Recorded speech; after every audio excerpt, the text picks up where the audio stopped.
नमस्कार और बहुत बहुत स्वागत है आपका सीएनबीसी आवाज पर। आप देख रहे हैं the real asset show powered by signature global और आपके साथ मैं हूं विपिन भट्ट। लेकर हाजिर हैं द रियल एसेट शो का एक और एपिसोड, जहां पर आप जानते हैं कि बातें होती हैं थोड़ी इन डेप्थ और गहरी। लेकिन आज जिस विषय पे हम चर्चा करने जा रहे हैं वो इन डेप्थ भी होगा, गहरा भी होगा, लेकिन वो ऐसा है जो आपसे, मुझसे और हर घर खरीदार से सीधा सरोकार रखता है।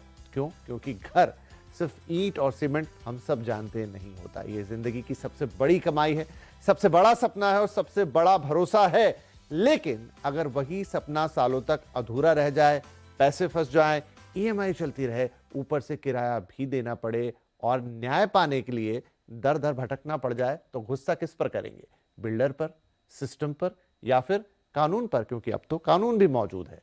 तो आज यही बड़ा सवाल देश की सबसे बड़ी अदालत सुप्रीम कोर्ट ने उठा दिया। अब देखिए, विडंबना कहेंगे या क्या कहें इसको, कि यह सवाल आपके और मेरी तरफ से नहीं आ रहा है, ये आ रहा है देश की सबसे बड़ी अदालत सुप्रीम कोर्ट की तरफ से, उसमें भी सीजेआई की तरफ से, यानी जो भारत के मुख्य न्यायाधीश हैं उस बेंच का हिस्सा थे जिन्होंने यह सवाल उठाया है।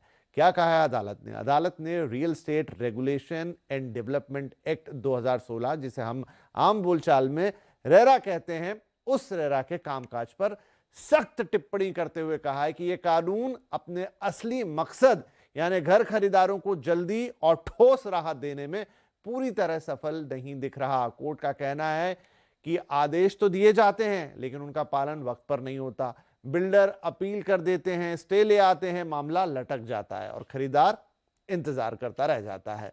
अलग अलग राज्यों में रेरा का काम भी एक जैसा नहीं है। कहीं केसों का ढेर लगा है, कहीं अपील की व्यवस्था मजबूत नहीं है, तो कहीं आदेश लागू कराने की ताकत कमजोर है।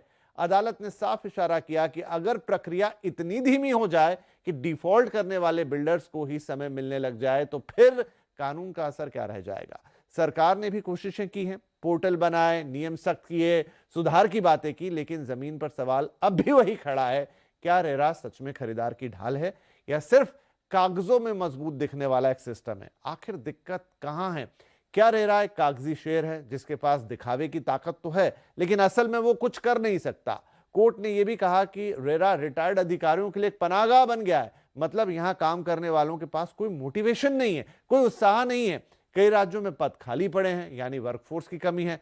कानून केंद्र का है लेकिन राज्यों को लागू करना होता है तो मामला सौतेला हो जाता है। आखिर कहां दिक्कत है? क्या सख्त नियमों से ईमानदार डेवलपर्स भी परेशान होते हैं? क्या देरी की वजह सिर्फ डेवलपर या सरकारी मंजूरियां, मतलब डेवलपर है, या फिर उसकी जगह आप सरकारी मंजूरियों और फाइनेंस की दिक्कतों को भी जिम्मेदार मानेंगे? और इन सबके बीच सबसे बड़ा सवाल, अगर सुप्रीम कोर्ट ही कह दे तो आम आदमी अपने घर के सपने के लिए किस पर भरोसा करेगा?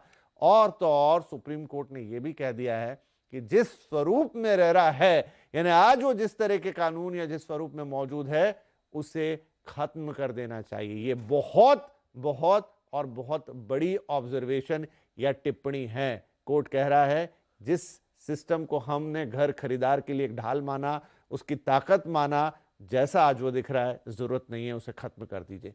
तो आज करेंगे गहरी चर्चा और जानने की कोशिश करेंगे कि दिक्कत आखिर कहां है, सुधार कैसे हो सकता है, क्या वक्त आ गया है कि रेरा 2.0 को लेकर आया जाए या सिर्फ सख्त अमल ही काफी है?